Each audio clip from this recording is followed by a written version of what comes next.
Welcome to Let's Talk Petty. We're not petty, but we sure love talking about it.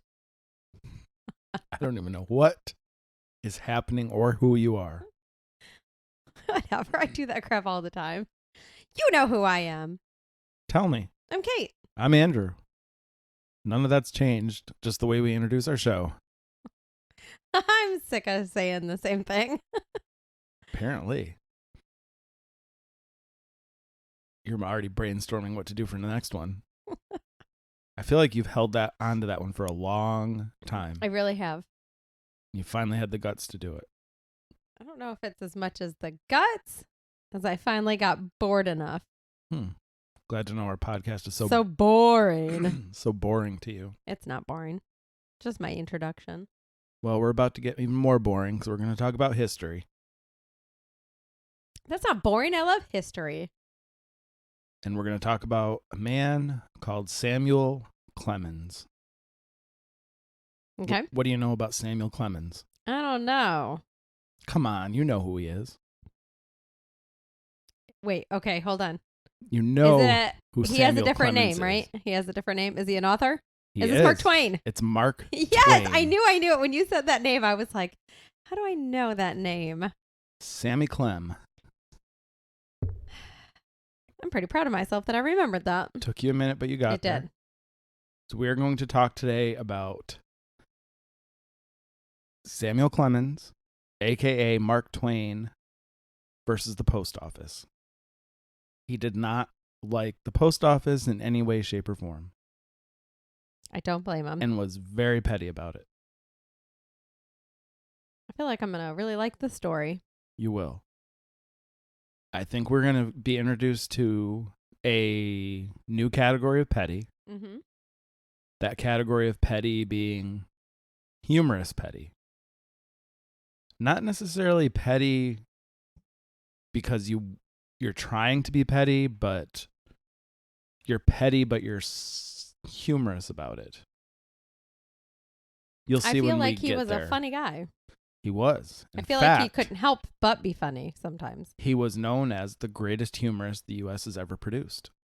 And, fun fact, every year at the Kennedy Center Awards, the prize for American humor is called the Mark Twain Prize for American Humor. And Jon Stewart just won that a few weeks ago. I love Jon Stewart. Do you love Mark Twain? From what I know of him? What do you know about Mark Twain? Do you know when he was born? I don't. 1835. What else do you know? I really don't know how I would know when he was born. Sometimes I can't even remember when I was born. All right. Well, what else do you know about him? He was a writer. Mm-hmm. He was an interesting guy. Yep. You're not wrong. There you go. Okay. Well, you're going to learn a couple dozen things today. Good. I mean, I've read stuff about him, but I can't recall anything. I didn't know that he had a petty feud with the post office. I know you had talked about doing an episode about him. Yeah. This is the one. I apparently know his real name. That's good. A lot of people don't know that. So you're already one leg up on everyone else. God, so much better than everybody else. So not only is he the greatest humorist, known as the greatest humorist the U.S. has ever produced, but the author William Faulkner, who has his own petty squabble with Ernest Hemingway, which I think one of us might talk about them in the future. I think you already picked them for some reason. I did. So I have a feeling we'll have an episode about those two, much to your chagrin. Mm-hmm. But William Faulkner called him the father of American literature, and he called his most famous novel, which is... Yeah, I don't remember. Huckleberry Finn. See, I was never... I So you felt didn't like that tortured book? when I had to read it. And I loved to read. Mm-hmm. I think we've already talked about this. Like, I won all the pizza. Yes. But you did not like Huckleberry Finn. No. Maybe if I because I reread it later when I was a little bit older, and I still was just like, meh. I mean, it's not a bad story. Well, I most wasn't people drawn in. consider it the great American novel. Of course, I would be the stupid jerk who would be like, meh, I don't know, Mark Twain. That does sound like you. Oh, What a loser. But as a side note to that, Mm-hmm. and when I read that, The Great American Novel, it reminded me of a book that I read by Chuck Klosterman. And he wrote a book called What If We're Wrong? He said, and his opinion is all the things that we think are the greatest are only great because the greatest things haven't been written, produced, sang, talked about yet. He has a very... So I'm not far off. You're not far saying. off. You and Chuck could be good friends. I am often not impressed with stuff that I other people are. think you would like to read his book, honestly. Maybe I I'll read have it. to. It's probably one of my favorite recent reads that I've read in the last few years. It's an interesting concept. He talks about how people think about things, but yet there's so much that hasn't happened yet. Why are we calling these things the best ever? I mean, it's very true. I always think that with music. I'm always Yes. like, what else? He what talks can about music in anything the come book out? too. And then I'll listen to a song and I'm like, guys, people are geniuses. I love it. He talks about that. You'll have to read the book. Hmm. I think I have a copy digitally. I don't know. I mean, if he's contrary in it, I probably will like it. Yeah, he just gives a different viewpoint on how to think about things. I like it. You would like his book. He writes in very detailed words, uses words that people don't usually use. So some people find that as a turnoff when they're reading his stuff. But no, thank you. If I have to look up a word in a book, I'm like, yes. So just as a side note, that just popped into my mind when I was reading that about some of these accolades that the book was getting. It's interesting. So Mark Twain, he was born in 1835, and as he got older, he became more eccentric in his views, became very outspoken. What? He got older and more outspoken? Very much so. Again, I can't relate. It's almost like he became more radicalized to life itself, is how I kind of took it and read about it. Up until he was 64 years old, he was an imperialist, believed in imperialism, that American thoughts and ideologies should just be spread everywhere in the world. But during the Philippine-American War, he did a complete 180. And in 1900, so when he was 64 years old, he decided that he was an anti-imperialist now and that the U.S. should not spread their everything to everywhere. Oh, so he got smart. Yeah. Because America can't always be the greatest at everything, you know? Even back then. I don't know. I had to say that in a country accent. We know why. I don't know. No, we don't. I don't know. Sometimes my accents, I can't control them. And he was very different at the time because he was all about civil rights and women's rights. Mark Twain actually supported the abolition of slavery and freeing of slaves, and he even paid to send a black man to attend Yale University, and he paid for at least one black man to go to school in some southern college to become a pastor, to become a minister. That's pretty so cool. He definitely supported their rights and wanted to be known for it. I feel like in that book, in Huck Finn, I would see that. If I read that book and then heard that, I wouldn't be like, what? I'm shocked that he did that. Granted, a lot of people will not allow that book to be in libraries because of some of the words that he used, but he did support freedom of slavery. He thought highly of the American Indians, despite what people thought about back then. He thought that they were good people. That is unique. So that was different from most of the people that lived back then. And he was very pro-union. He recognized, because he lived along the riverboats and everything, so he realized how important the unions were to giving people rights. That's very funny. He was very into rights. And he was against scientific testing on animals. Wow. Which was very common and prominent back then, and he did not approve and didn't like it. I feel like he'd kind of fit in now, because unions are on the rise. Mm-hmm. People are all about their rights. And a lot of companies, that's like their thing. We don't test on animals. Yeah. So he would have been a very popular person now. But back then, he was very interesting for his time and very eccentric. That Mark Twain is such a weirdo. And if you've seen pictures of him, he's definitely has the look. And he had no problem, which you're going to love about him, he has no problem speaking his mind and telling people what he thought. I would rather have that than them say something to my face and then turn around and say the opposite. He told it like he thought it. Got a couple people right now who are like that. Oh. It's me. No, it's not you. So as he got older, he spoke more and more freely. And as he got older, as he spoke more freely, a lot of his pettiness about different things that he thought about and how he felt about them would come out in his writing and his interviews that he would give to people. So he just let it all fly. How old was he when he... How old was he? Yes. My God.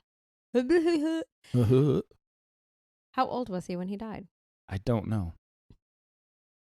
Okay. He was born in 35. He was at least into the early 1900s, so probably 70s, 80s at least. Because we talk about some of the things into the early 1900s that he was still actively talking about. Okay. So probably into there. And it didn't really matter who it was. He would talk about them in any way that he felt necessary based on how he felt about them, including the President of the United States, Theodore Roosevelt. He was an interesting guy, too. He was. You got two interesting guys. There's going to be some back and forth. Now, this was a secondhand story that he heard about President Roosevelt. On Thanksgiving Day, 1908, he heard that Roosevelt was out horseback riding in Maryland. Mm-hmm. He heard this from a friend of his, however he heard about it and heard the story. And there was a 15-year-old girl that was riding horseback also, and she attempted to be a 15-year-old girl and just ride fast on her horse until she realized that it was the president next to her. And she didn't want to upstage the president, so she decided to pull back and just let him be there. Well, the president allegedly found out about this, wondered what was going on, and someone told him, and he wasn't too happy about it. He felt affronted by her. So he actually went back, charged rearward, as it said, and abused her harshly with his words, and told her that she needed to get off the same path that he was on. I'm so confused. So she tried to pass him, recognized who it was, fell back, but then he didn't like the fact that she even didn't know who it was to begin with and actually attempted to ride past a person that she didn't know who it was. So he went backwards, turned the horse around, went back to her, basically yelled at her, cursed her out, and told her to get off the trail. So she was polite. Did what, showed him the honor and the respect of the president. And so then he was like, oh, well, now I got to prove what a douchebag I am. Yes. So Twain heard about that and let people know. And so he called the president a butcher, a dive keeper, a ruffian, and a bully. And he was not wrong. I was going to say, to be fair, he definitely was. So he didn't hold it back even on the president of the United States. He also had very strong feelings towards other authors at the time, previous to him, obviously at the time too. But one person that he particularly had a lot of ire towards is Jane Austen, who wrote Pride and Prejudice, which turned into your favorite movie of all time. Did you ever read the book? No. I can't get into it. I can't get it. I sat through obviously half the movie's of the going to movie be and different wanted than the to book. Die. I was Elaine. You and Mark Twain would get along well on this. He disliked her a ton and was very petty about letting people know about it. He did not hold back in the slightest. So here's some quotes that he gave about Jane Austen, Pride and Prejudice. So he was talking about a person's library if they had no books by Jane Austen in it. He said, just that one omission alone would make a fairly good library out of a library that didn't have a book in it. He's basically saying you're better off not even having a library. You're better off not even having any books. If you have one of her books. If you have her book, your library would be better without it and having no books. I concur. In 1909, so he was still alive in 1909, he wrote that Jane Austen was entirely impossible and that he could not read her prose even if paid a salary to do so.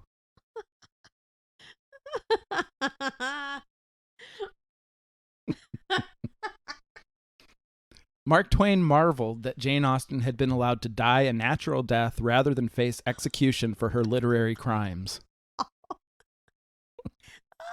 Okay. I told you he let loose. While I was watching the movie, I might have felt that way. Again, books are usually better than the movies. So imagine he felt that way about the book, and then you felt that way about the movie, I can only imagine what you'd think about the book. I wouldn't even attempt. Here's another one. Her books madden me so that I can't conceal my frenzy. Once you put it down, you simply can't pick it back up. That's like me saying, once you stop the movie, why would you go back to it? Mm-hmm. And one more, this might be the best one. Those other ones were good, but this might be the best one. I have to stop every time I begin. Every time I read Pride and Prejudice, I want to dig her up and beat her over the skull with her own shin bone. Oh my God. As I said, he's very interesting and very outspoken, and you probably either liked him or you hated him. I don't think there was any middle ground with Mark Twain.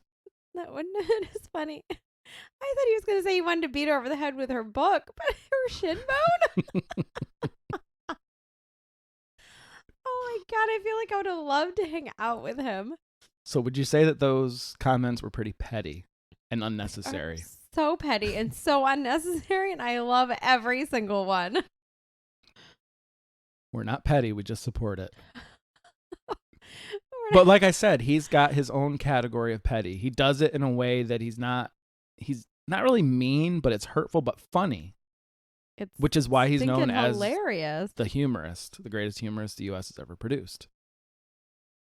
But as much as he hated Jane Austen and her writings, and specifically Pride and Prejudice, he hated the post office more. And I, as you know, agree. Same. It is one of the most useless things in the world right now, especially in the United States. And it's a huge waste of tax dollars to support it. What's more of a waste? I am all for libraries, but I know that my hot take is that libraries are a waste of money in their current form in our current society. Hey, I think the post office and libraries need to be shut down, rethought, redone for the world that we live in now, because they do not work. They're too old and very unnecessary. Okay, so when was the last time you went down to Jacksonville Library? Because I talked about it in one of our episodes. Because I've been there a few times with the Dolly Parton one. I've actually gotten some 3D printing things done. Okay, there. Have you seen the new one downtown? Yeah, that place is amazing. It's and it has a ton of resources in it. But do all of those books need to be there? Do all of those resources need to be there, or can people get them digitally? Okay, they can get them digitally, but if you're like me, I prefer a hard copy. I don't like digital books. So then you should be able to order it and have it sent to your house, not by the post office. What, a courier from the library? Just like Netflix used to send you movies to watch, you should be able to get the book sent to you. Don't waste your money. Don't have all these buildings open, all these salaries paid to people to sit there and babysit these books all day. Well, they do more than that. No, they don't. Yes, they do. There is different resources there to help you. This is my hot take. Don't take it away from me. Well, why do we have all those computers set up there for people? So they can sit there and play Minecraft on them all day? No, they're not playing Every time I've walked into a library, it's a bunch of kids playing Minecraft. Well, I don't know, but I've seen many stories of where people This is my Mark Twain moment. Don't take it away from me. And those are fine and legitimate, but they're far and few between compared to what you see at the library happening on computers. I'm not going to disagree that they could be rethought.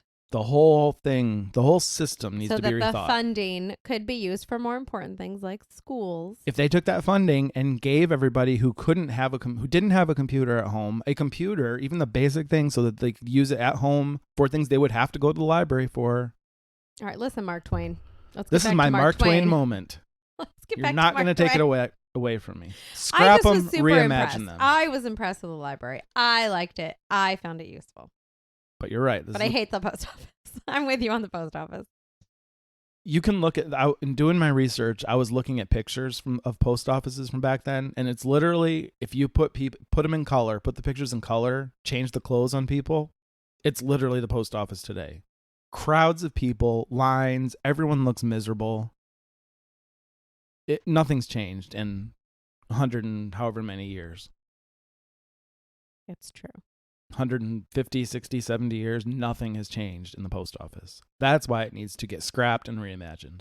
I do feel like the prerequisite to work there is I think they play act with whoever they want to hire, and they test out to see exactly how rude they can be. And then if you are like, if you impress your interviewee, then you get hired. You very well are probably right. They're some of the most miserable, cranky people that don't want to be there. Because the mail never stops. It doesn't. Well, it probably does now, because who uses the mail? Who uses the post office anymore?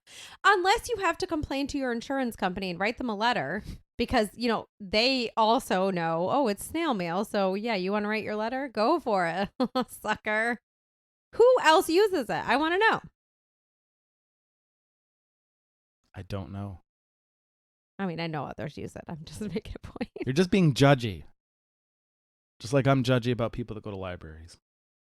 Not being judgy. I'm pointing out a very good fact. Who needs the post office anymore? The bank can pay my bills. Kramer had it. He had it right. He did. All right, continue. Libraries, post office. But that's what I was trying to ask you. Which one? I would put post offices above libraries. Yes. Okay. Because they do much less good than libraries do. At least libraries have some culture there. Mm-hmm. You can learn. You don't learn anything at the post office. We're very Parks and Rec about the library, though. Yeah. They hated the library. Well, me more than you. Funny. Yes, definitely you more than me, but I'm close. Libraries are almost a useless institution. They need to get redone. But I'm going to stop talking about it because I'll talk about it for an hour. And then you'll be doing an episode about me being petty with the post office. Or I mean libraries. Not the post office. But I could probably do the post office too.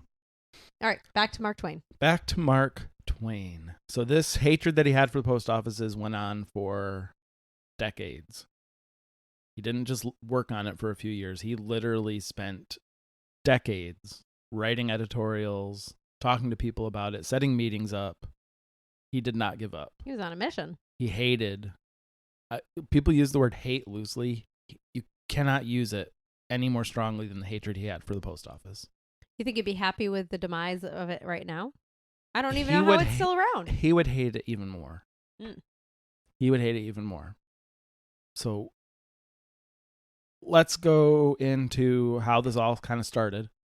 So at the time when he was alive and thriving as a writer, they would often get part-time jobs to supplement their writing because they would get advances. Some would get advances, some didn't, so they'd have to have at least a part-time job to have some money coming in until they got paid for their book. Or until they got paid, if they wrote different things for, like, say, newspapers, they'd have to wait until they got their money for that. So they always had to have some income coming in case it dried up. So they would get part-time jobs, and they often got jobs as clerks or secretaries in government offices because those were easy jobs. They had good hours, and it gave them the freedom they needed to be able to write and research and do anything they needed to do. Maybe I need to go get a job like that. To support your writing? Yeah. Writing for this podcast that brings us no money. This is a great plan. True.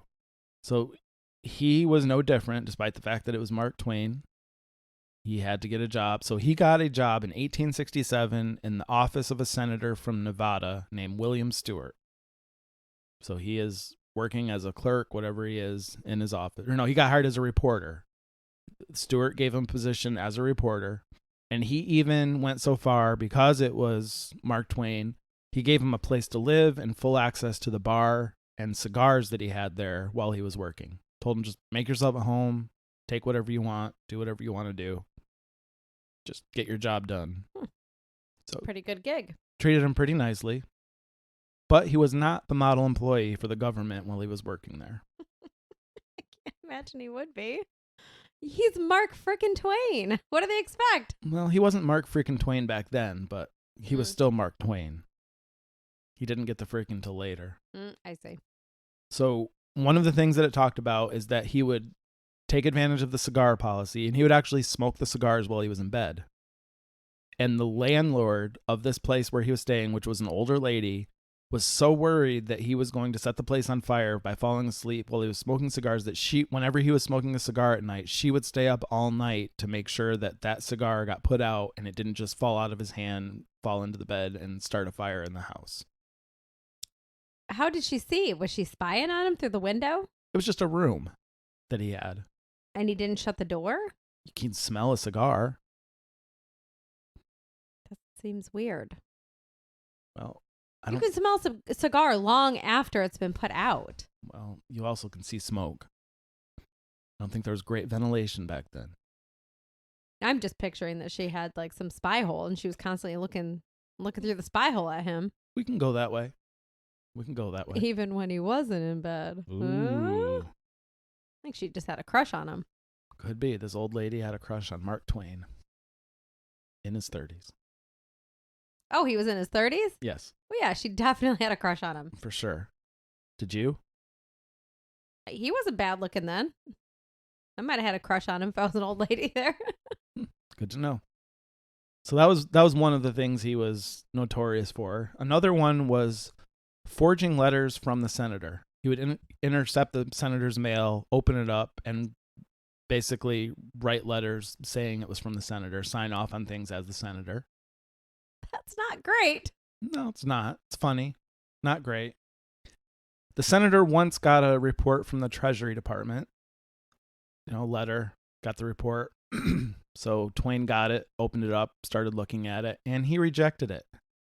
Didn't even give it to the senator. And his reason for rejecting it was because it was too boring. He said, and I quote, he turns into a literary teacher here.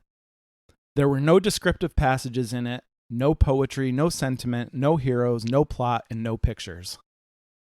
So he returned it back to the Treasury Department. Basically, rewrite it so that it's somewhat interesting. Oh, I love that so much. He would come to work late. He'd leave early because, he had to write, do whatever he had to do, and he accomplished very little while he was actually working on the clock for his job. And so people kept complaining about it, and so the senator told him, "What are you doing?" The senator was frustrated. He gave him this job, gave him a place to live, gave him his alcohol, cigars. So he's wondering, why aren't you trying? So Twain said, in his most petty way possible, "Sir, do you suppose that I'm going to work for $6 a day?" I mean, is he wrong? Probably was decent wage back then. Yeah. But it wasn't enough for him, so he just wasn't going to work. He was just going to do as little as possible for $6 a day. But that's not the kicker of one of the best things that he did. So we talked about how he was intercepting mail, sent the one back to the Treasury Department. The senator's office got a request of all things to build a new post office. And he got the letter for it, got the request, because they were very near a mining community where the office was. And so the miners that were all coming there to mine the minerals, they needed a post office close by to send packages, send things back home, receive packages, supplies, whatever it was. So it was for their own convenience that they needed it. Twain got the request ahead of the senator. Of course, it was for the post office, and he already did not like the post office at this time. So instead of forwarding it to the right place, giving it to the senator, letting him consider it, he responded, like he should definitely do. Definitely. He said that there wouldn't be a need for a new post office and offered up a new jail instead. And here's his exact thing that he wrote back. "What the mischief do you want with a post office? If any letters come there, you wouldn't be able to read them anyway. No, don't bother about a post office. What you want is a nice jail." So basically called them illiterate, and they're going to go to jail anyways. What the mischief? What the mischief? A phrase that I'm going to bring in. Yes, we have to. Although I haven't heard you use hootenizing at all lately. No, I haven't. What the mischief is that about? So he basically insulted all those miners, said they're too dumb to even be able to read, so we'll just bid you a jail because that's where you're going to end up anyway. Did he sign the senator's name to it? I don't know about that. But that's a quote from his response to the request for the post office. I feel like if he signed the senator's name, that would have caused a little bit of issue for the senator. Probably. I'm sure that came right back from him. So needless to say, he didn't last too long working in the senator's office, and he was let go. And because of his time there and all the experiences that he had as a writer, of course, as most writers would do, he would end up writing about it and mocking the senator in all of his writings later on in his career. So the guy goes on out on a limb, gives him a nice situation. Twain writes terribly about him and mocks him, makes fun of him. Yeah, maybe he did stuff to get made fun of him. Who knows? I didn't read any He wasn't a politician, so. Yeah. So after his whole fiasco in the senator's office, he did make some connections and turned down a post office. So that hatred is there. But ironically enough, in 1868, he looked into becoming the postmaster of San Francisco. Well, probably because he wanted to take it down from the inside. Yes. He recognized that it was a very powerful position. Like the whole West Coast, at that time, if you were the postmaster of San Francisco, you had a lot of power and sway that whole part of the country. So weird. So he used his connections, and he had the backing and support of senators to put him in this position.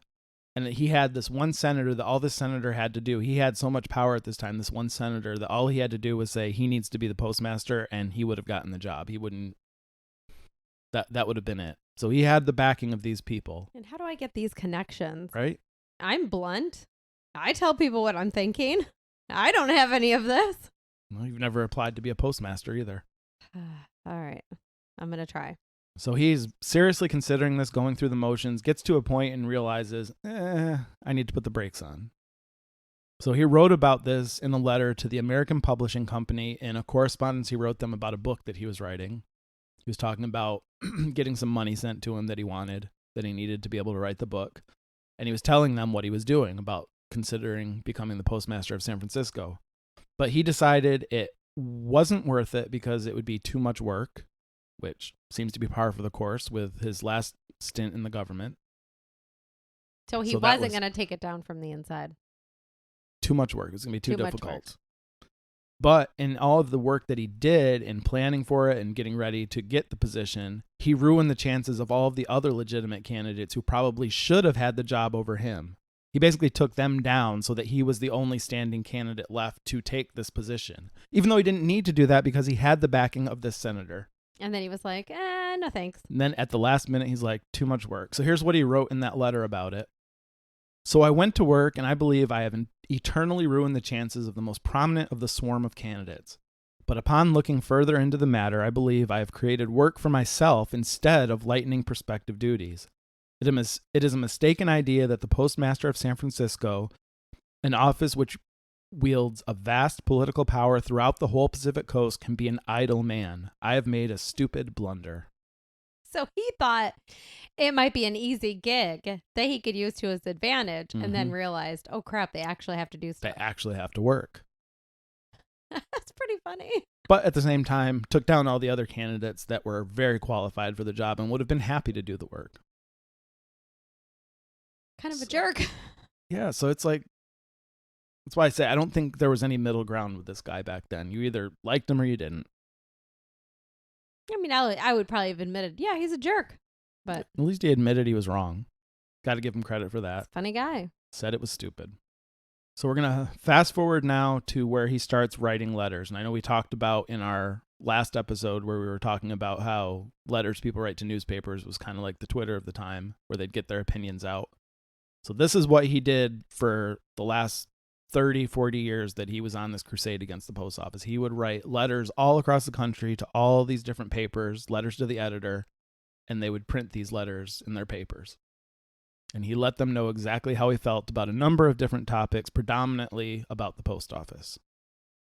So people all across the country knew the truth about how bad the post office was. I mean, with how bad it is, of course people were going to read that and agree. Mm-hmm. I mean, people aren't blind and dumb. He laid out the facts for them in a very petty way. So the first one that I'm going to highlight was from June of 1874. He wrote a letter to the editor of the Boston Advertiser, the local Boston newspaper, and he complained about the Postal Service after thinking that it was better and talking about how the United States Postal Service was better than the Postal Service in England. But something changed his mind. So here's what he wrote. Last year in England, people told me that the English postal system was so thorough that a misdirected letter would relentlessly chase a man from end to end of the British dominions and never give up till it found him or his corpse. Of course, the American eagle stirred within me, and I said our postal system was just as thorough. I said a letter could hardly be so barbarously misdirected that our post office officials would manage to get it to the person it was meant for. I may have been right about as regards some of our postmasters, and I believe I have evidence that will partially bear me out in my opinion. But as regards some others of our postmasters, I believe I was wrong. For instance, during the last few months, 2 letters have tried to get to me from Scotland, but failed in their first attempt. They only touched our shores and then were rushed back home again marked unclaimed, and had to be redirected before they could make their trip to me successfully. The first time these letters left Scotland, they were addressed thus. So this is how they were addressed when they left Scotland. Mr. Sam L. Clemens, Hartford, State of New York, U.S., which was fairly common back then. That's the only address that it had on it. Not a street, not a number, just Hartford, which first of all isn't even in New York. Second of all, it's in the United States, obviously. So they get isn't Hartford, Connecticut? Yes. So they didn't even get Hartford, New York?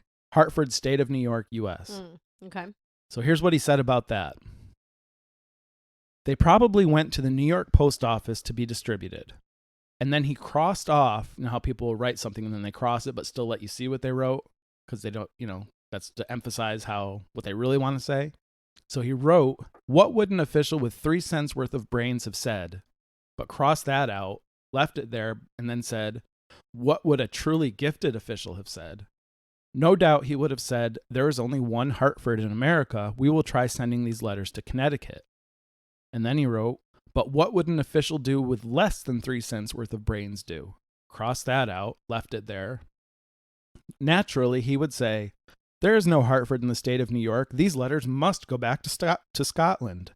Back they went anyway, and you may estimate the value of the distributing clerk's brains to suit yourself. Isn't it charming? Oh, my word.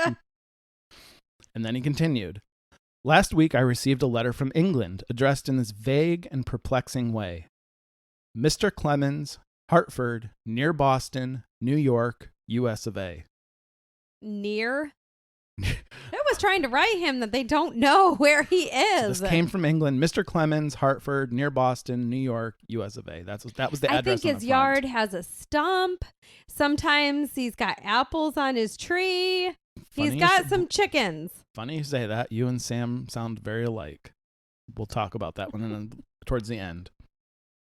So that's the address that was on it. He says, it came promptly to me without being sent back. Now, why should a Boston postal clerk be wiser and have more brains than a New York one? Is the salary higher? Was it? No, probably not. So he was basically saying some postmasters are good. New York postmasters are idiots because they don't know that Hartford is actually in Connecticut. Isn't that every job, though? True. Every place you go to, but you're back going to then, have people that are good, people that aren't. There obviously wasn't as many people. Someone wrote a letter to Sam Clemens. Obviously, it's going to Sam Clemens, the author, Mark Twain. They know where he lives. They just send it on. That's the way things were. That's true. But things started getting bad because the post office was changing how they did things, and he did not like it because it changed the way things worked in the past to this now that was obviously not working the same. I see. So that was just one of the letters and editorials that he wrote. Quite often these editorials were directed at the Postmaster General David Key, and he was Postmaster General from 1877 to 1880 under Rutherford B. Hayes. And he was the only Democrat that Rutherford Hayes appointed when he took office. So back then, Republicans ran things, and Democrats were the minority. Well, the Republican Party and things were a little bit different. Party were completely different. And if you don't remember, what do you know about Rutherford B. Hayes? Anything that's just a little side point?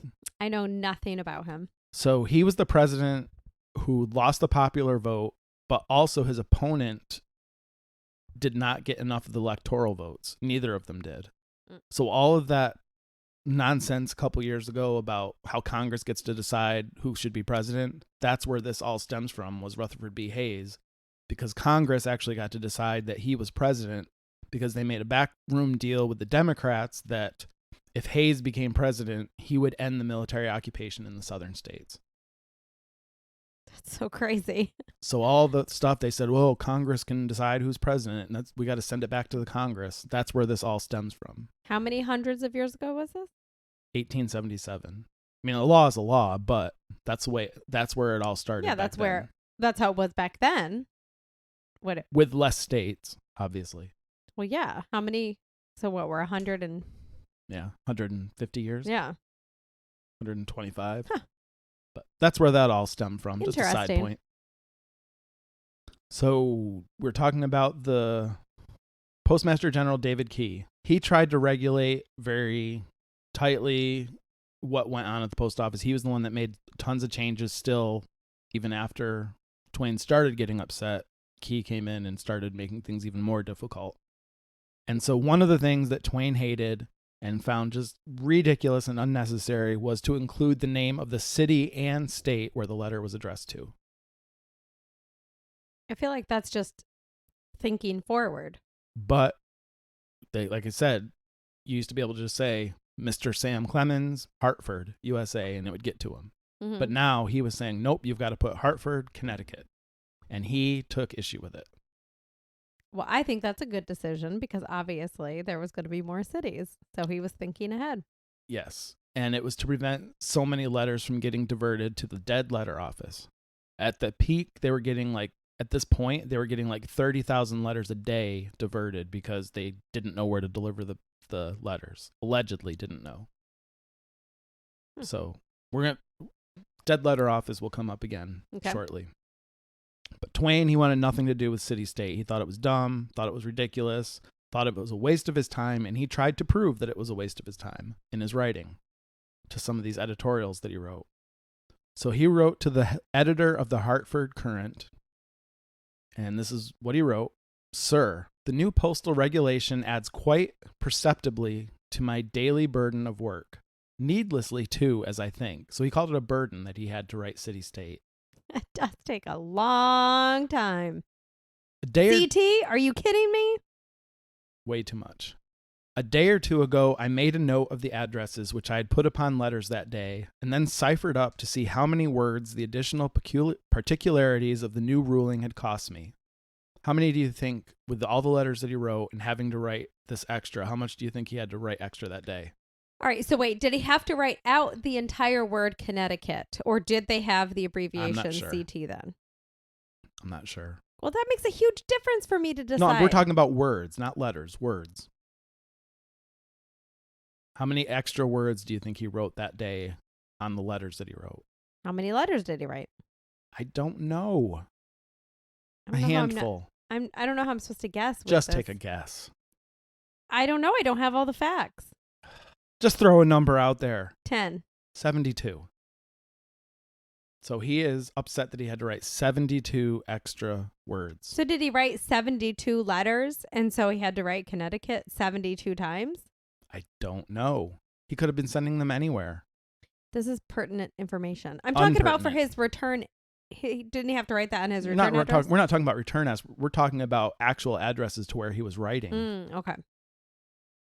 So it was 72 extra words. That amounts to just a page of my manuscript exactly. If it were stuff that a magazine would enjoy, I could sell it and gradually get rich as time rolled on. As it isn't, I lose the time and the ink. I don't get a cent for it. The government grows no wealthier.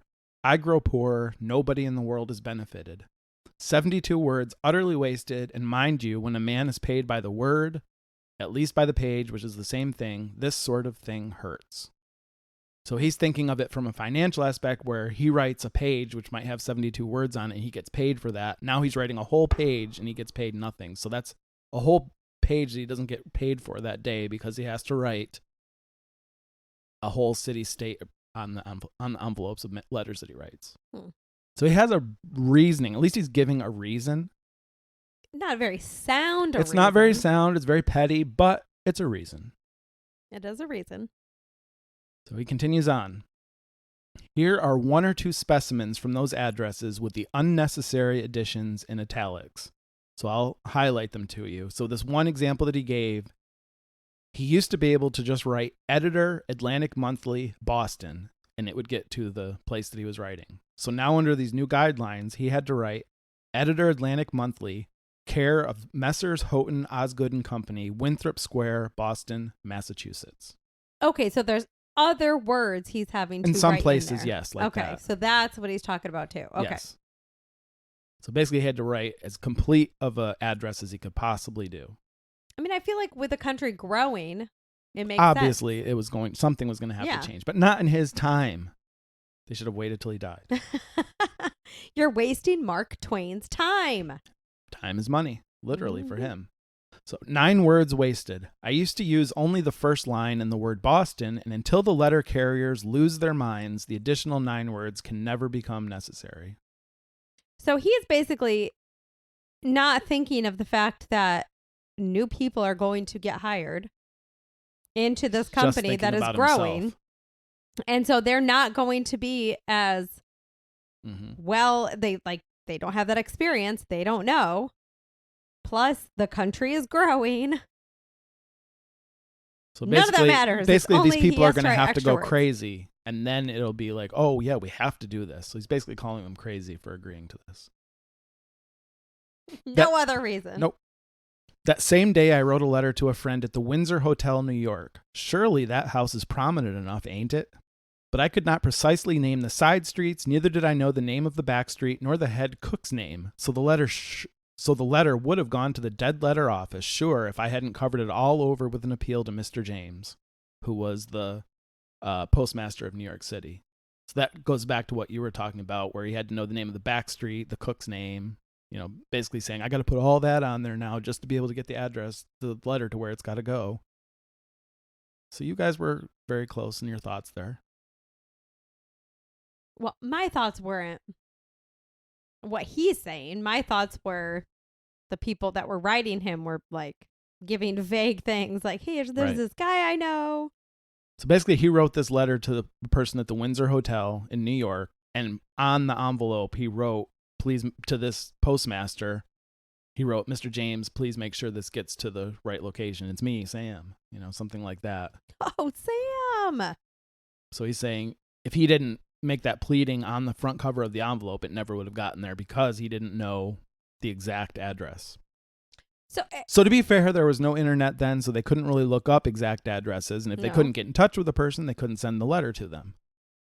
Yeah, so he's acting like the U.S. is a small town where everybody knows each other, and I'm writing to someone who lives across the town. But he also had just thrown that letter in there about stuff that came from Scotland and England, where they just put a very generic thing on there and it got here. So why can letters from other countries make it, but letters that we send inside the United States not be found?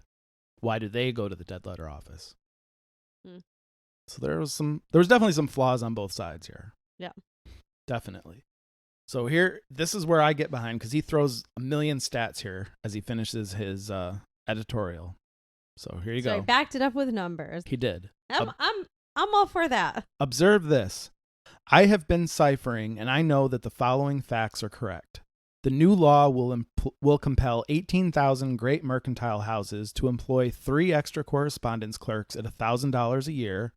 It will compel 30 million of our people to write a daily average of 10 extra words apiece, 300 million unnecessary words.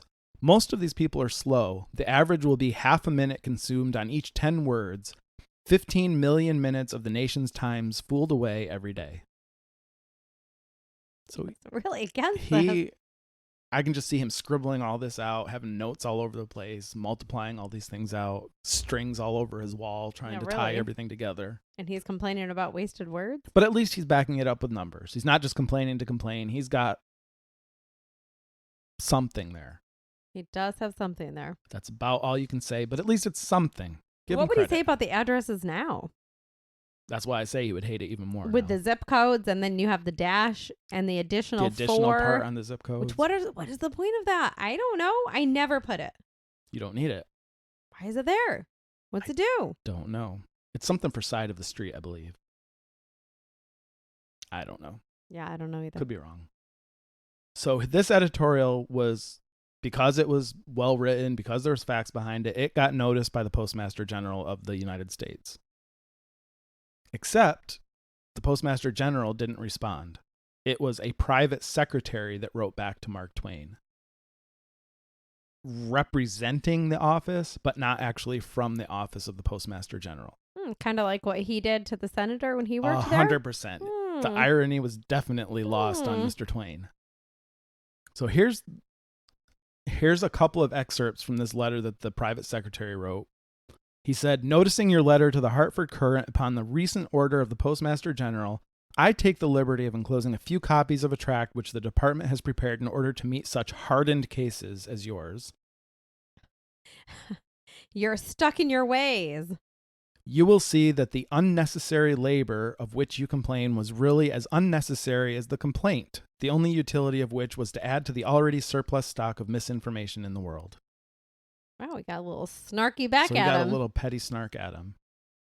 So again, this is not the Postmaster General. It's someone representing his office, a private secretary that he hires as an arm of the government, basically, but not in the office. Did Mark Twain know that? Oh, he does. How could he not think that that's hilarious? Because he responded to this and he raised his petty level up a notch and let this guy have it.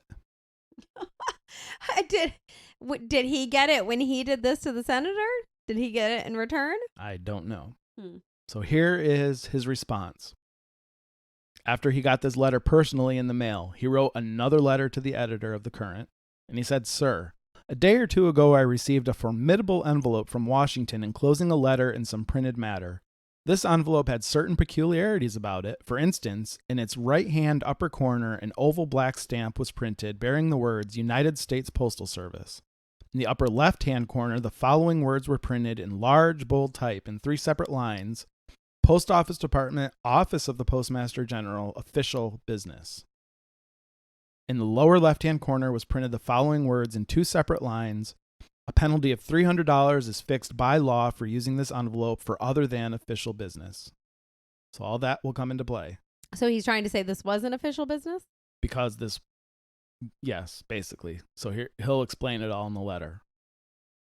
So he writes, "In this majestic envelope, I found the following among other things," and wrote out a copy of what this private secretary wrote to him. So he wrote out a copy of it. And then he continued on writing, and here's a few of the excerpts from this retort that he has to this private clerk, or private secretary, and it was very scathing. As I said, he let this guy have it. Did he say, "How dare you steal what I've already done? Maybe that's what he was really mad about to begin with, is he stole his game. You're a copy emoji cat." Absolutely. The first usage of this. Essentially, if he had written this in a few words, that's what he would have written. "My callow friend, when you shall have outgrown the effervescences of youth and acquired a bit of worldly experience, you will cease to make mistakes like that. That is to say, you will refrain from meddling in matters which do not concern you. You will recognize the simple wisdom of confining yourself strictly to your own business." So basically, mind your own business. What? You rejected a post office and said put a jail there instead. Oh, he's not done. "You seem to think you have been called to account. This is a grave error. It is the Post Office Department of the United States of America which has been called to account. There is a difference here which you have overlooked. I will point it out. You are not the Post Office Department, but only an irresponsible, inexpensive, and unnecessary appendage to it. Grave, elderly men, public instructors like me do not call private secretaries to account. Bear this in mind. It will be a help to you." I know. I only made $6 an hour or $6 a day when I did your job. He's not done. My God. "Do I make myself partially understood? Lest there be any doubt, let me illustrate farther, by parable, for the parable is the simplest and surest vehicle for conveying information to the immature mind. You seem to have gathered the impression somehow that you are a member of the cabinet. This is an error. You are only extraneous matter connected with a member of the cabinet. Your chief is one of the guns of that battery, but you are not. You are not the gun or the load or even the ramrod. Neither do you supply the ammunition. You only do up the cartridge and serve as a fire stick to touch it off. You are not the barrel of molasses. You're only the faucet through which the molasses is discharged. You are not the boot, but the bootjack. That is to say, you do not furnish the idea, you only pull it off. You are not the lightning, but only the lightning rod. I can absorb all that lightning. I'm pretty cool. But he's not done. You There's can't more. get your boot on without me. There's more. And this is where he went for his jugular. Although I cannot consent to talk public business with you, a benevolent impulse moves me to call your attention to a matter which is of quite serious importance to you as an individual. You, an unofficial private citizen, have written me an entirely personal and unofficial letter which you have had the temerity to enclose to me in a department envelope, bearing upon its surface in clear print this plain and unmistakable warning: a penalty of $300 is fixed by law for using this envelope for other than unofficial business. The servants of the government's officers ought to be, for simple decency's sake, among the last to break its laws. You have committed a serious offense, an offense which has none of the elements of a joke about it. Only plain and simple treachery to his duty on the part of your superior can save you from the penalty involved. The kindly, almost affectionate spirit which I have shown you is sufficient evidence that I do not wish you any harm, but indeed the reverse.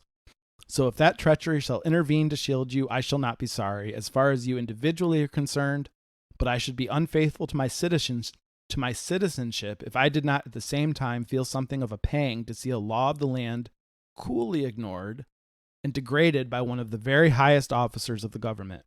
As far as I am concerned, you are safe, unless you intrude upon me again, in which case I may be tempted to bring you before the courts myself for this violation of that law. There now, receive my blessing. Go and do not mix into other people's affairs any more. Otherwise, you may pick up somebody who will feed disagreeable words to you instead of sugar. Yes, those were the nicest words I've ever heard. He only called him inexperienced twice. One inexperienced and one using the word callow. Callow. He used a lot of good words in these. Okay. Mm-hmm. So somebody does not like the snarky when it's directed at him, clearly. Absolutely. I would have had a lot of fun going back and forth with him because I would have cared less. But to watch him get riled up would have livened the antagonist in me. Mm-hmm. Well, this person backed off, didn't write him again. He must have been tempted, though. But again, for Mark Twain to say that that was just sugar. Those are the nicest words he's ever written, Andrew. God forbid somebody actually let you have it. How did he not see the irony in that, though? I don't know. He did that himself a number of times. We don't know if he sent any letters back in official envelope, but he did work as the reporter for the office, so I guess he could have. This was just a private secretary, not like a actual office secretary. It's bold of him to assume that the whatchamacallit, the mail, what's the name of it again? The Postal Service? No, What? the postmaster. Postmaster. It's bold of him to assume that the postmaster was not very aware of what this gentleman was saying, because, I mean, there's oftentimes since I was a secretary that I've gone in and been like, this is what I'm putting back. Do you what do you think? And they'd either be like, sure, or no, rewrite this part and then go ahead and send it off. So it's bold of him to think that the postmaster does not know. The whole thing is very bold, considering what he's done in the past, like you said. Irony's not lost on us, but with him... I wonder if the reason he did send it back like that was because of the fact that he himself had done that. And he knew that the senator had no idea what he was doing. And so in his head, he's like, oh, he wrote this. Well, that's not the same senator he worked for. No, I know. I'm just saying it's like the same situation. So I wonder if he was just like, oh, okay, you're not Mark Twain. You're not getting away with this. Maybe he's like, well, maybe if somebody had called me on this, I would never have done that. So he's like assuming for sure this guy acted on his own in official business and he shouldn't have, because he himself did that. And so he's like, I'm going to give this guy what for? Could be. We'll go with that. Yeah. Either way, it was all very bold of him to write like he did and put it out publicly, because... And to say that it was nice.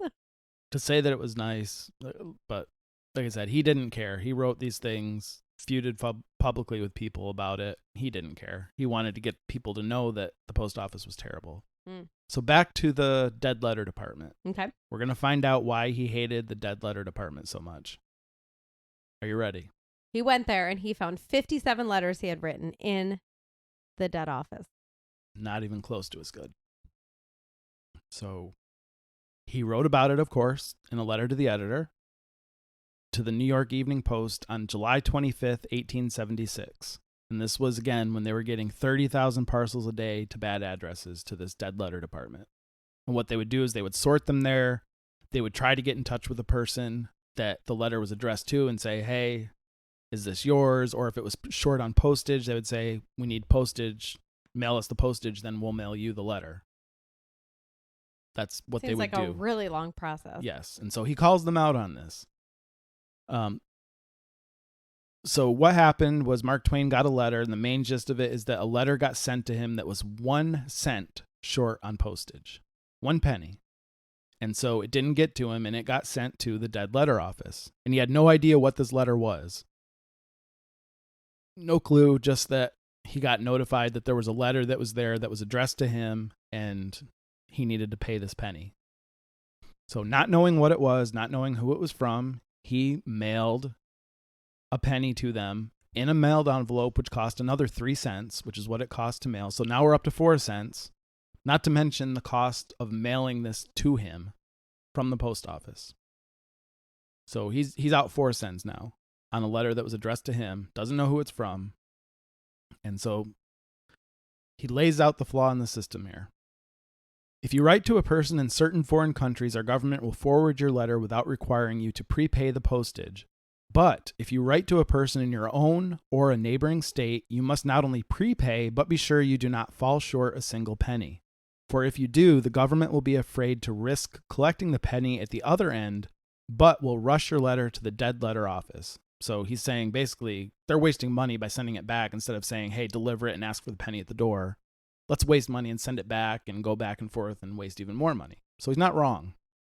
Not wrong in the slightest. And so this would have been, to rush it back there was about 2 cents to send it to this office. And then write you in an expense of 3 cents that you can have it by writing for it, by prepaying for 3 cents. So we're close to a dime right now in loss between going back and forth a couple of times. What do you think was the letter that he got? Oh, like an advertisement. It was for a Singer sewing machine. No, he probably would have liked that. It was a doctor's bill. It was a doctor's bill. So he says, the letter had nothing in it but a doctor's bill. On the same day, I received a heavy letter from England with a 1 penny stamp on it and the words, collect 18 pence. It had been forwarded from Hartford without ever going to the dead letter office. The conundrum I wish to ask is this. If a letter be under prepaid, would it not be well to do it up in a rag and send it along taking the risk of collecting the deficit at the other end, as used to be the custom before we learned so much? It's basically just put it up in a ball, get it to me, and I'll pay it. Let them pay it. Who cares? I mean, it's a penny. Big deal. Don't even use an envelope. Just wrap it up in something and give it to the person. So we have Mark Twain to thank for the over-under Yes. penny thing at gas stations. Mm-hmm. I always wondered where that came from. There you go. So he didn't just call them out, but again, he at least tried to offer a solution. Not just complaining. Hey, here's the fix. It's pretty simple. Just forward it. I mean, it is pretty simple. Most people, if you knock on their door at that time, probably would have paid a penny to get their letter. Yeah. But again, just a doctor's bill. You know, he said, I didn't even want it to begin with. I'm not paying that doctor. He's a quack. But to top it all off on that, to show how petty he was, he wrote this letter to the editor, put it in an envelope, mailed it to this New York newspaper, but covered the front of the envelope in 39 cents worth of postage to make it a point that it was definitely going to get there. Okay. For somebody who's trying to prove a point about waste of words and waste of money, he wastes a lot of words. He wasted 36 and cents. Lots of money. It needed a 3 cent stamp on it, and he put 39 cents on it. It is really funny, though. So he put 13 stamps on the front of this envelope of a letter.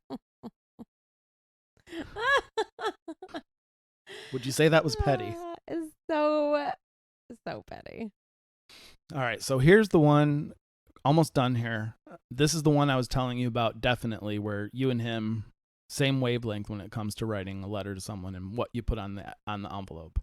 So in 1893, he sent a famous envelope that has actually been preserved, and you can actually go see this. It's in Buffalo, New York, in their Erie County Public Library, and it's in the Mark Twain room. So you can actually go see this envelope, what he wrote on it. He sent a letter to a man named Charles Underhill, who was a businessman that he had met back when Twain lived in Buffalo for a few years. He lived there from 1869 to 1871. And he was someone that was working with his manuscripts with a publishing company. So he wanted to send him a manuscript that he was writing. But after all these years, he did not remember his address. He forgot his address, didn't know how to get it. So he decided, I'm going to mail this anyways, and I'm going to do what I can to get it to him, which a lot of people did back then. So he came up with his own address. And the letter got delivered, amazingly. So this is what was on the front of the envelope.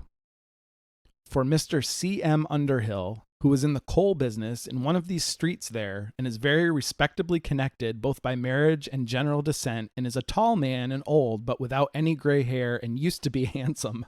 Buffalo, New York, from Mark Twain. P.S. A little bald on the top of his head. My God, can someone please write me a letter with my description on there? A description that you don't remember in the last 20 years. And it got to the man. It got to Mr. Underhill. Could you imagine getting that letter? I would have loved it. So the Underhill family kept it all those years, preserved Well, yeah, it. they did. Why would you not keep that? But the thing is, he didn't just mail one letter to him. He mailed two letters to him. One was just the envelope with the manuscript in it. The other one was a letter up talking about the manuscript and what he wanted to do with it. And he used a different address on that one. And amazingly, this one got delivered also. He said, for Mr. C.M. Underhill, one of the best men there is, and tolerably moral, and is running the coal business now and very popular, Buffalo, New York, from Mark Twain. He's very popular. Hey, anyone know an Underhill here? Real popular guy? Got a letter for him. Why, that's me. Wait, you don't have a bald spot on the top of your head? Get out of here. So petty the way he wrote those. But he proved the point that they did get there. Obviously, today's world never would happen, but back then, when it was smaller, simpler, less people, it got there. It did get there. And so he wasn't just mad about the United States postal system. He was actually even upset about the postal system in other countries. In 1907, he complained about the cost of letters to England, and that cost was $1 per pound of letters. And he referred to it as, quote, downright robbery to send a pound of mail for $1 across the ocean. A pound of anything for $1 now. But at that time, getting across the ocean, I know. It's still expensive, but come on, pound of mail for $1. But he was not happy about it, so he actually organized a meeting with the British Postmaster General. All this guy complaining about writing words, he is spending all this time traveling, getting meetings with postmasters in other countries that he doesn't even live in because he wants to write letters there and make it as easy as possible for himself. Hey, as somebody who likes to be contrary, at least he's doing something about it instead of just sitting there. So when he met with him, he wanted to talk to the British Postmaster General about wanting to talk about the, quote, petty larceny that was being committed with the charge on these letters. And I'm going to do it by being petty. And he did. His proposal that he brought to the man was 1 penny each way. And his reasoning on it was that people would mail more letters to England if they were only a penny, and more revenue would be had because they would be sending more letters. They would make more based on the quantity of mail that would be going out and across. So just a penny each. Versus $1 for a pound. Okay. And he basically got laughed off. Well, I would have to see how many letters you can get in a pound. I guess it would depend on how There's no way thick you're the getting letter 100 is. letters. No. No way you're getting 100 letters. So honestly, when you hear about a lot of this, yes, he's being petty, but he does sound exactly like he looks when you see pictures of him, like a grumpy old man who doesn't like that things have changed and that they were way better back in his day and to just stay off his grass. Stay off my grass. Those are my apples. But to top it all off, the post office did get the last laugh. They got the last, have to say it was petty in, because aside from charging whatever it is they charge for stamps at any point, which is now 58 cents to buy one, 53 cents to print one, versus 3 cents back then to mail a letter. And by the way, right now to mail a letter from the United States to England, I looked it up, and it's $1.30. So he wanted a penny. It's $1.30 now. So they continue to raise the price. But the ultimate petty from the United States towards Mark Twain was that in 2011, they released a commemorative stamp with none other than Mark Twain on it. And it was a picture of him as an older man, not a younger, handsome man that he was. And to top it all off, it was a forever stamp that worked domestically only. To send it to England, you would have had to buy 3 of them. And this was all after the fact that he complained about the inventions of stamps, saying that letters arrived all the same without them before, so we don't need them now. So I'd have to say the post office got the last laugh in this, mostly because he was dead and couldn't say anything about it. But I would have to say that if the post office came to him and said, we want to put you on a postage stamp, he would say absolutely not. Get out of my face and off my lawn. And he would write a letter to the newspaper about it. So he was turning in his grave. That's what you're saying. Absolutely. Multiple times. Every time someone bought one of those. And I would buy one because I'd be like, ooh, Mark Twain. Not knowing this story. Now you know the story of Mark Twain versus the post office and how petty he was and how much he hated it. He really would have hated it now. Imagine, I would like to see him do the math on all the words that are written on stamps now, or on envelopes now. Oh, yeah. It was, 15 million, whatever it was back then, or minutes a day, whatever that number was. Mm-hmm. Probably a lot higher now with all the people. Yeah, but now you don't have to, thank God. But you don't have to mail as much now. Yeah. True. That's my story. That was awesome. Wasn't as boring as I said it was going to be. Thoroughly enjoyed it. I do feel like you guys would have gotten along. Definitely. I would have gone to him for any time I wanted to write a snarky letter. I do like to write a snarky letter, especially to insurance companies, for making me write a letter for a complaint in the year 2022. You should write a letter to them, but address it really funny and see if it gets there. No, you know full well the way the post office is now, it would get either sent back to me, or if I paid to track it, they would be like, well, you don't know what to do with this. Whoa. I don't know if there's still a dead letter office, but probably it would definitely not get to where it needed to go. Yeah, there's got to be undeliverable mail. Yeah. I mean, they have those warehouses for Amazon packages that are undeliverable that you can go to. What, and buy stuff? Mm-hmm. Where the frick is this? They have them in places around the country. Just packages they can't find out who to go to, can't send them back. No return address, so they just put them in a warehouse. People come in and buy them. What in the world? Yep. You learn something every day. You do. We're going to learn what you have to say about this whole thing at the Petty Roundtable, which we're going to go to right now. So we made it to the Petty Roundtable, and you were telling me how great Mark Twain was. How much you love him. How much you still have a crush on him. I still have a crush on him? No, that was the old lady who was spying on him. You said you would have had a crush on him. I don't know. I mean, he wasn't hideous, but he wasn't great. I was just saying. Maybe if I was an old lady and didn't have any other options, I'd be like, hey, what you doing? Well, what you got? What did you think about the story? Level of petty? Well, I already told you that I loved the story. You say that all the time. I know, but anything history-wise especially. Anything like anything. I don't know what I'm talking about history-wise. Anything like anything. I love it to hear funny stuff like this. Yeah. It's fun.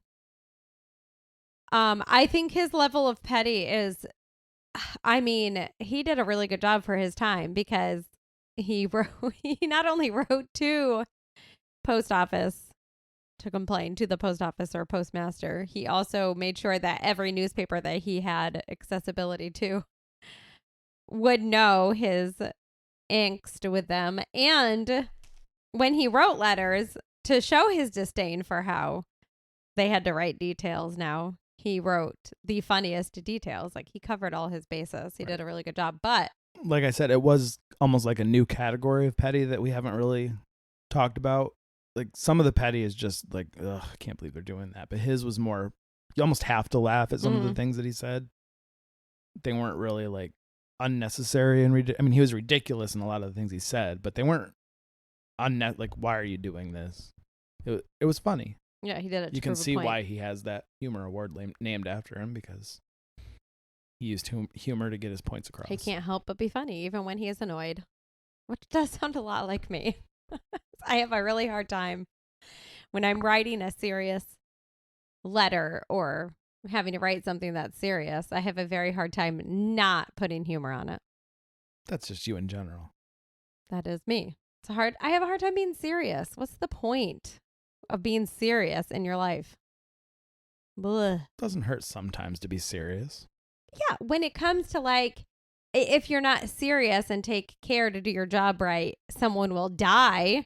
So I'm going to be dying in the hospital, sick on my deathbed, and you're going to be cracking jokes with everyone. Check out this loser. Why, you just laying there, huh? That will be what you do. Oh.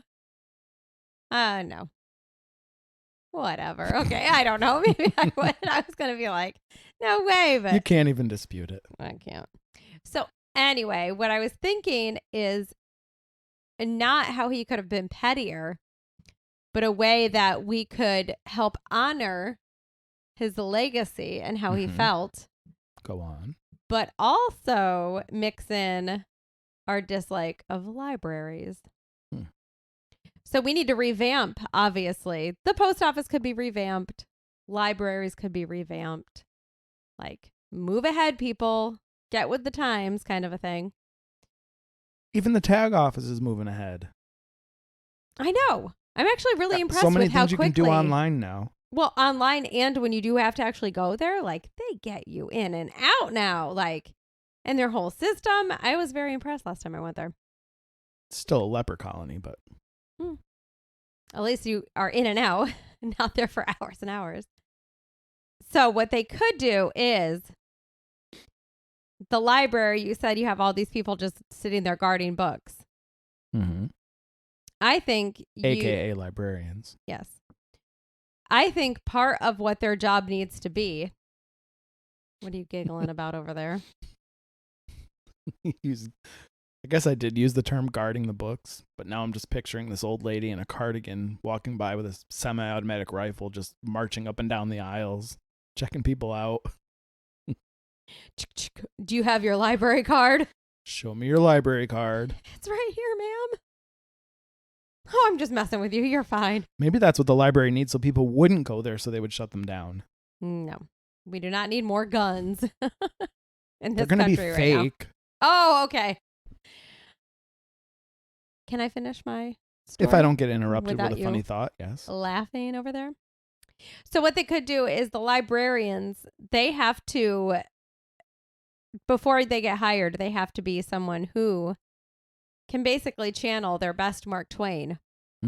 And then anytime you want to write a snarky review, or you need to write a letter to your insurance company, which I need to do, and it will be snarky, you can go to the library and you can get help on how to write these things from the librarian. Finally, a good use for a library. A good use for a library. So the librarian can help you write this. And if you cannot do it online, they will help you get the address. And then you can take it to the post office. And they have they use their special Mark Twain stamp. So anytime you were to get a letter that had a Mark Twain stamp on it, you knew you probably don't want to read it. You was about to get some snarky shade thrown at you. So you're mentally prepared. I'm going to get this letter. Oh, what did I do to somebody? And then people are going to want to write letters or reviews because everyone's going to want to read these. I'd like to have a pen pal. You could use a librarian to make your pen pal laugh. Feel like I probably could do that. Well, maybe you would be a librarian then. Mm-mm. You'd be a librarian. I don't have enough cardigans. I'd work at the post office. We'd be quite a team. All in the honor of Mark Twain. I'm down with that. I like it. It would be for his legacy. Mark Twain will live on, despite the awards that are named after him. And then nobody knows who he is. Those won't matter anymore, but his new commemorative postal stamp, which lets you know you're going to get a Snark mail. Snark mail. Mark mail. Snark Mark mail. Snark Mark mail. Oh man, what'd you do? You got a Snark Mark mail.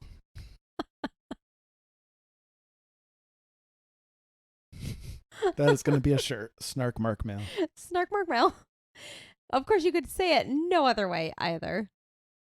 And that would be amazing. I would love that. That's actually a good idea for mail, like whatever stamp it has so you know what it is. Like if it's a bill, it's got a dollar sign on it or something. Dollar stamp or something on it. You know you're going to get bad news. It's a Mark Twain stamp. But it's going to be bad news written in a very snarky way. No, yeah, that's Snark Mark mail. Bad news has to be something else. Bad news is bad news. Snark Mark. That's just funny. So the bad news is just going to be a stamp that says, bad news. And then when you open it, it'll be that. Wah, wah. That's what they need. And we are coming up with we are reinventing the Postal Service right now. We could save the post office if they would just take our ideas. We've done it in 5 minutes. We just saved the library and the post office all at once. And no one's ever going to give us credit because they're never going to take our ideas seriously. Congratulations on saving the post office, on saving the library. I can get behind most of it. Thank you. I think that I might have started a business for myself. People can have me help them write snarky letters to businesses. I just bought the website, snarkmarkmail.com. Snark Mark. Oh, that is the best thing ever. Credit to you. Anyway, that was my idea. I like your idea. I liked our episode. I enjoyed learning about Mark Twain. Sam Clemens, if you will.